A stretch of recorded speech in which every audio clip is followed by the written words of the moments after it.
itatawag dito? Ang kakapal ng mukha niyo. Binabaan ako agad eh. Parang galit siya. Try mong tawagan si Karen.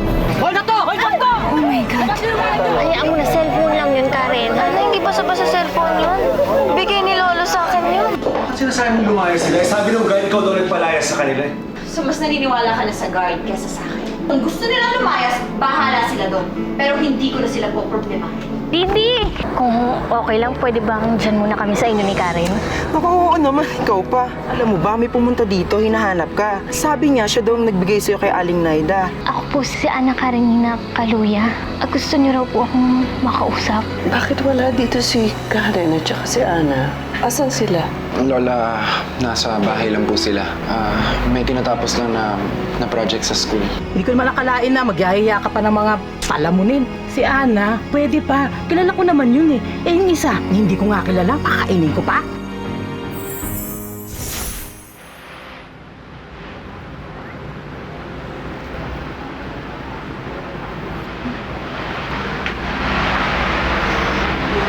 Karen, andito ka lang pala.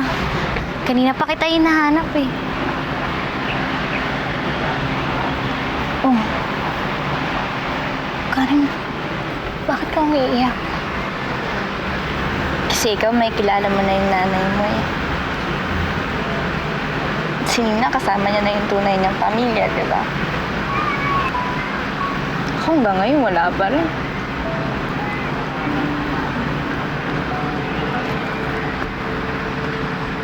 Patay na yung nanay nagpalaki sa akin. Yung pamilyang gusto kong salihan, pinalayas ako. Nagmasaklap pa nun. Hanggang ngayon, wala pa rin akong kaalam-alam kung saan ako galing. Kung sino yung tunay kong mga magulang. Alam mo yung pakiramdam na lutang ka lang. Para kang basurang walang kinakapitan, tinatangay ng alon, walang pupuntahan. Malay mo naman, bigla mo lang makikilala kung sino yung nanay mo. Parang ako, bigla ko na lang malalaman kung sino siya. Karen, kung nangyari sa akin, pwede rin mangyari sa'yo.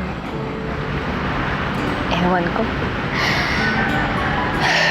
Para kasing puro kamalasan na lang yung nangyayari sa buhay ko eh. Hindi ko alam kung bakit hindi pa rin ako masanay sana eh. Dapat tanggapin ko na lang. Patapon lang ako. Sanggol pa lang ako. Kahit hanggang ngayon, tinatapon ako eh. Karen. Karen, huwag mo naman sabihin yan.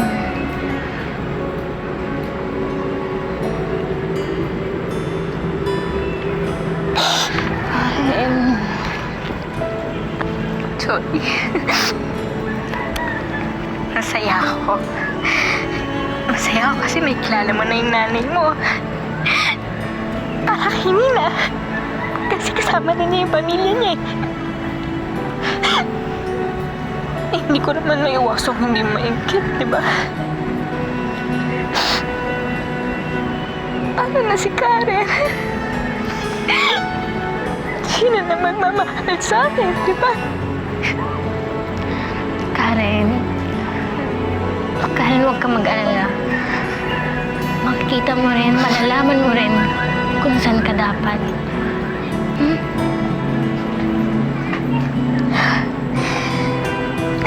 Hindi ko alam. Hindi ko alam. Huwag na malungkot.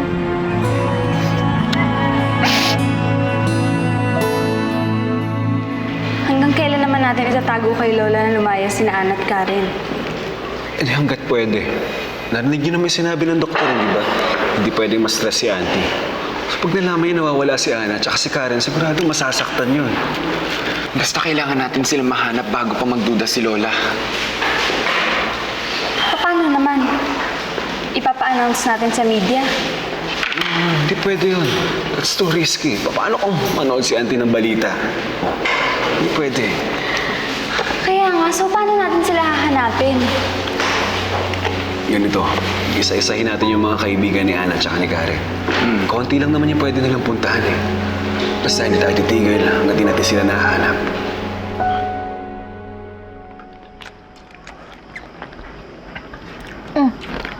Karen, tapos ka na? Bakit parang ang hina mo kumain? Di ba paborito mo yung galunggong? Medyo busog pa kasi ako eh. Salamat. Kaya mo na, Ana. Huwag mong pilitin kung ayaw. Tiyang naman. Sige, Karen, kain lang ng kain. Ay, oo nga pala. Meron ako kamag-anak sa amin sa Maynila. Doon sa may looban. Pupuntahan ko. Malayong kamag-anak kasi namin yun eh. Pero mababait naman sila. Dadalawin ko lang. Ano naman pala eh? May mga kamag-anak ka pala eh. O baka pwedeng doon ka na tumuloy. Tiyang naman. Sige, samahan na kita. Pupuntahan ko lang muna si Aling Glenda tapos pupuntahan na natin yung kamag-anak. Ay, hindi. Okay na. Huwag ka na sumama. Kaya ko. Eh, paano tayo magkikita? Wala kang cellphone. Kukunin ko yung number ni Dindo. Tapos pag nakarating ako doon, may kitext ako. Sige. Sige. Kung yan yung gusto mo. Pero, sigurado ka? Okay ka lang magkakahiwalay tayo? Oo naman. Okay lang. Kasama mo naman sila eh. Basta iti-text kita pagdating ko doon. Pagkakaya na, alis na ako. Makagabihin pa ako eh. Mahold up na naman ako. Karen, magte-text ka agad ah. Magkita tayo. Oo naman. Teka, ano gusto pa makita ng nanay mo? Maya-maya pa. In 30 minutes, alis na kami dito. Teka, sigurado ka ba na cash na yung pamasahe mo? Ako pa ba, Ana? Okay lang ako.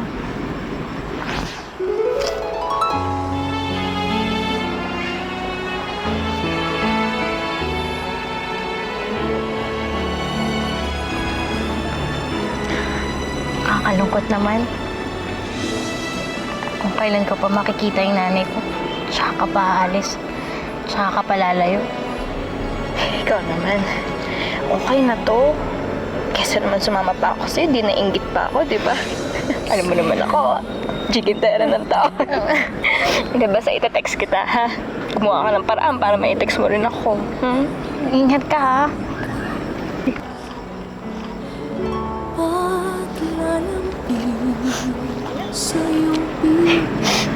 Hatid na kita sa labasan. Sige. Sige. Kung di malimot ng tadhana, bigyang tuldok ang ating ligaya. Walang hanggan ay hahamakin.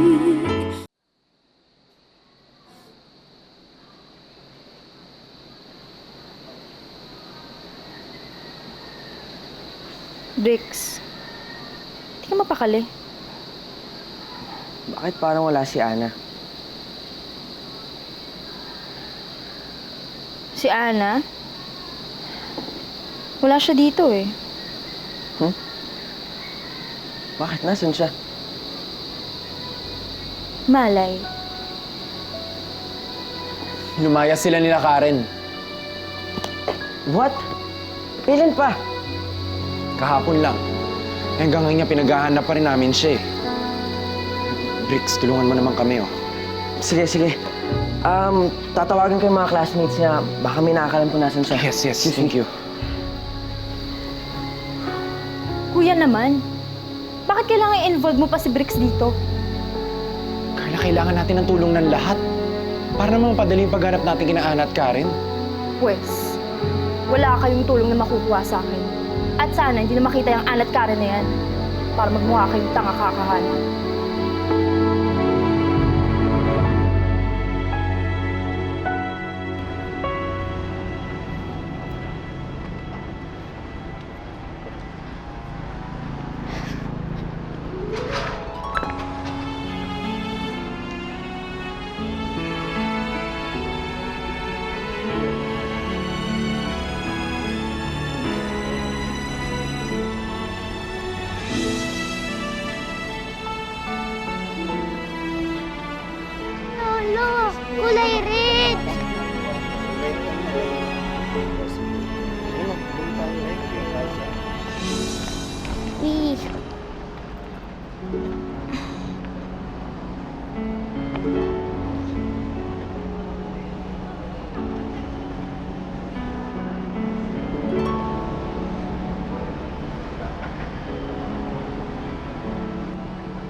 kanyang tinig ay kaya kong tapakan. Kung yan ang paraan upang landas mo'y masundan. Kahit ilang ulit ako'y iyong saktan, hindi kita maaring iwanan. Kahit ilang awit ay aking aawitin, hanggang ang hinig ko'y maging himig mo na rin. Kahit ilang dagat ang dapat tawirin, higit pa riyan ang aking gagawin. Di lamang pag-ibig ko, di lamang ang buhay ko ibibigay sa ngalan ng pag-ibig mo. Higit pa riyan, aking mahal, ang alay ko.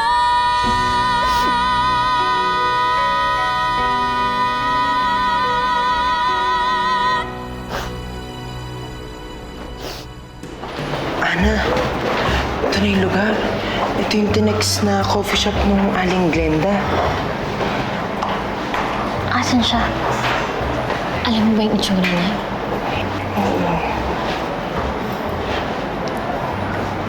Wala naman masyadong tao. Oo nga eh. Hindi ba yan? Wait lang, tingnan ko. Di eh. Ayun mo kaya. Wait lang, titignan ko yun ah. Sige lang.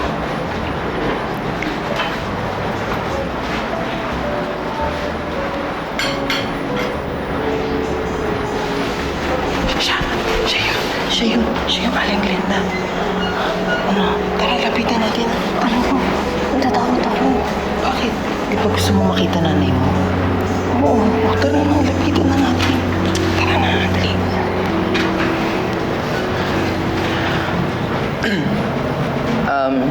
Excuse me po. Siya po si... Ana Karenina po. Ana? Ana, ikaw na ba yan? Laki-laki mo na. Ang ganda mo. Ay, upo kayo, upo. Sige. Upo.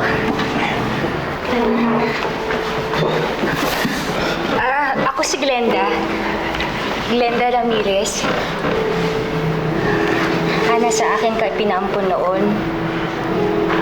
Kaya lang, nasunugan ako eh, kaya naibigay kita kay Naida. Pasensya ka na ha kung natagalan bago kita hanapin. Ang dami-dami lang talaga kasing nangyari eh.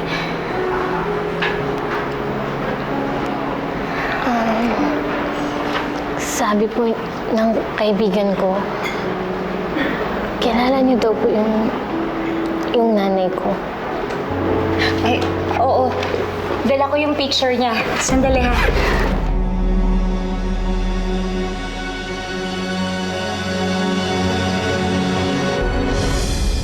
Dinala ko talaga ito para ipakita sa'yo. Siya ang totoo mong nanay. Pinaampon ka niya sa akin noon sa Safe Haven.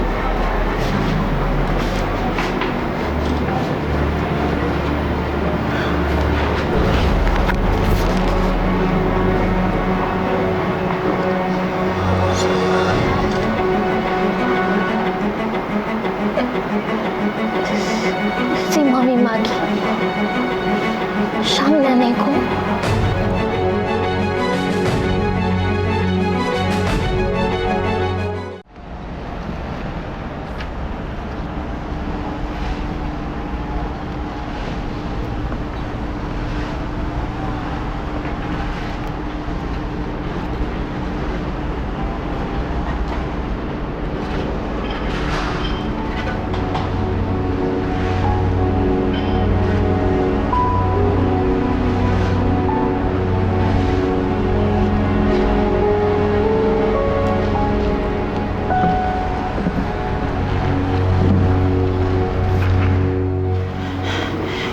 nga ang tunay na anak Karenina. May magpapaliwanag na ikaw ang anak ng Maggie Monteclaro. Teka, sinong Maggie Monteclaro? Hindi Maggie ang pangalan ng totoo mong ina. Elisa. Elisa Kaluya ang pangalan niya.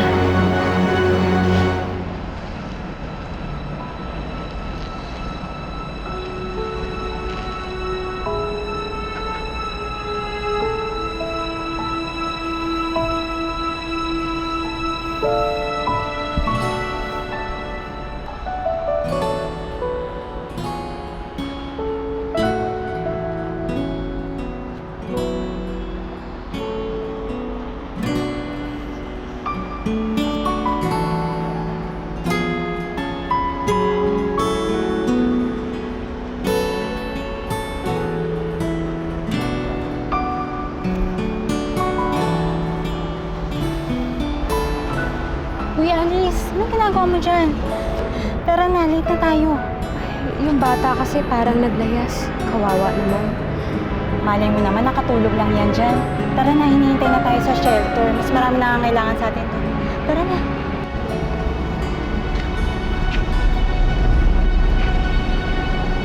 Elisa Kaluya ang pangalan ng totoo mong nanay, Ana. Naging kaibigan ko siya sa Safe Haven. Elisa Kaluya? Ana? Ana Karenina Kaluya? Kaluya ang totoo kong apelido? Ang totoo kong nanay, Elisa Kaluya? Tama. Elisa Kaluya nga po yung nakalagay sa birth certificate ko. Pero, ang sabi po kasi nila, nagpalit daw po ng pangalan si Mami Maggie nung pumasok siya sa Safe Haven. Sa bagay, ganun din naman ang iwan ko doon eh. Iniiba ng mga pumapasok sa Safe Haven yung pangalan nila. Teka, kung alam mo na Maggie ang totoong pangalan niya, ibig sabihin nagkakilala na kayo? Hindi pa po. Pero yung nanay at tatay niya po, nakilala ko na. Ang mga Monteclaro. Hinahanap po kasi nila si Mami Maggie. Pati po yung nawawala nilang apo. At si Ana yung nawawalang apo. At ngayon pong nandyan na kayo, may papaliwanag niyo na sa mga Monteclaro na si Ana at hindi si Nina yung tunay nilang apo. Oo nga. Si Nina. Iniisip ng lahat na si Nina yung tunay na anak Karenina dahil magka-DNA sila ni Tito Abel. Bakit? Pareho lang naman silang DNA nung Sir Abel ah. Mali mo, iba yung nanay. Tsaka ngayon may magpapatunay na ikaw talaga yung tunay na anak Karenina. Teka, sandali lang. Sino naman niya si Nina? Hanggang ngayon wala pa rin tayong clue kung nasa na sina Ana at Karen. Tawagan ko na lahat ng mga kaibigan niya. Wall poster niya ako sa FB. Pero wala pa rin nakakalam kung nasan sila. Hindi kaya tumuloy sila sa Bicol? Andun yung nanay niya, di ba? Aldrin, malabo yun. Hindi naman alam ni Ana kung ano yung address ng nanay niya dun sa Bicol eh. Tsaka di ba nga nung huli natin silang nakausap para silang hino-hold up? May lead na kung nasan sila. Tumawag sa akin yung kakilala kong taga-PNP. Ang sabi, nakita daw nila si Ana at si Karen sa isang presinto sa Batangas. Nag-stay daw sila doon overnight. Nandun pa rin kaya po sila? Well, ang sabi sa akin, umalis na sila the following day. Teka lang, sa Batangas po yung presinto? Taga Batangas si Ana. Hindi kaya pumunta siya dun sa kababata niya, si Dindy. Kasi ang kwento niya sa akin, kapitbahay niya yun at yun talaga yung close nila. Kaya, Oh, posible. Yun. Alam ko kung saan nakatira yan. Pupuntahan ko na lang. Sasama po ako. ako rin po. Gusto ko makita si Karen. Sama po ako. Wala naman akong pasok bukas eh. Let's go. Let's go.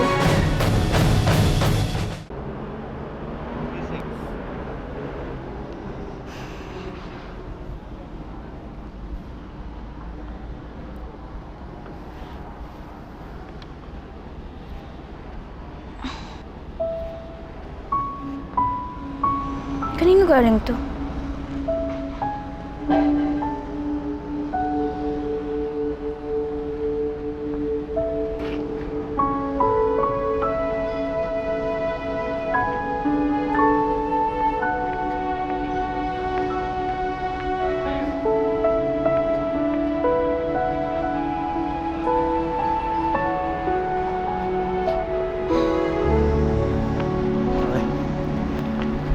Miss, ganda mo naman. Baka pwede makuha number mo. Anong number? Suplada mo naman. Number lang, hindi mo maibigay. Pera, meron ka? Akin na pera mo! Wala akong pera! Akin na! Kunin mo yung bag! Wala akong pera, sabi! Tara na! Hoy! Ibalik niyo sa akin yan! Mga walang biya kayo! Ibalik niyo sa akin yan! Hoy! So ano, may nadiscover ka naman ba sa librong Ana Karenina? May bumalik naman ba sa alaala mo? Wala nga eh. Natapos ko na nga yung buong libro pero wala pa rin. Siguro tama nga talaga si Inay. Kahit gustong-gusto kong malaman ang tungkol sa anak ko, wala namang paraan. Baka habang buhay na nga talaga ako mangungulila sa kanya. Nako, malulunod ka lang sa lungkot, Alice, kung ganyan ka mag-isip. Yung iba nga dyan pinipilit makalimot para makapag-move on. Ayan, ikaw, usang nakalimot, ayaw mo pa? Pero hindi ko naman ginustong mawala ang alaala ko. Iba yun. Pero, yun yung nangyari. Kaya tanggapin mo na lang kasi, friend. Masyado kasi kung mag-isip Alam ko na, sumama ka na lang sa akin sa Batangas. Birthday nung kapatid ko. Para sumiyakan naman, di ba? Ano, tara? Yun na nga po yung kwento. Iniisip po ng lahat na si Nina yung Monte Claro.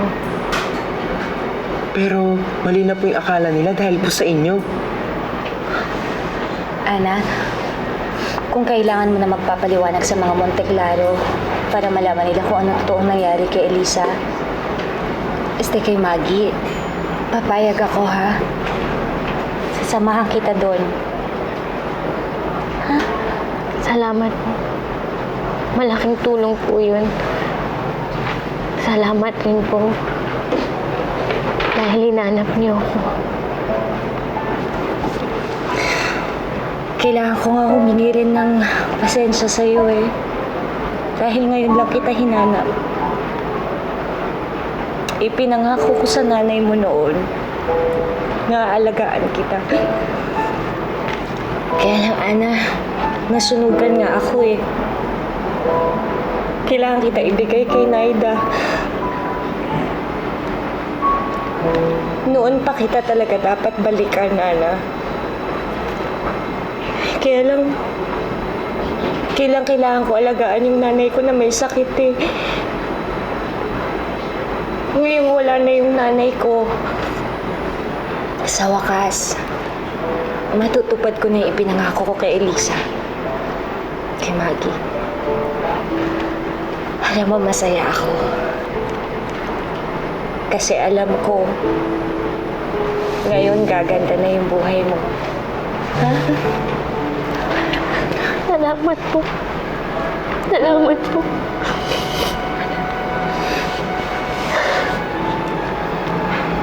Pero, tanggapin ka pa kaya sa mansyon? Di ba, pinalayas na kayo nung tita Ruth mo? Hindi ko alam. Bakit hindi? Ako magpapatunay na ikaw ang tunay na anak, Alanina.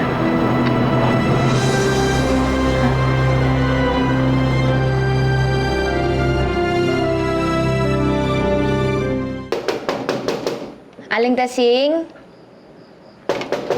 Aling Tasing? Sino yan? Si Karen po. Karen! Naku, Diyos kong batang ito, saan ka ba galing? Oh, bakit ka napasugo dito? Napalayas po ako sa bahay ng mga Monte Claro. Tapos, naglibot po ako sa park, tapos nawalan po yung gamit ko. Aling Tasing, okay lang po ba akong tumigil dito? Kahit mamasukan po ako bilang katulong, okay lang. Naku, Karen. Galing nga ako doon, hinahanap kita, pero umalis ka nga daw doon. Pero hindi mo na kailangan gawin yun. Naku, hindi mo kailangan gawin. Pumasok ng katulong. May alam mo kung matutuluyan mo? Saan po? Kilala kong nanay mo. Yung tunay mong nanay.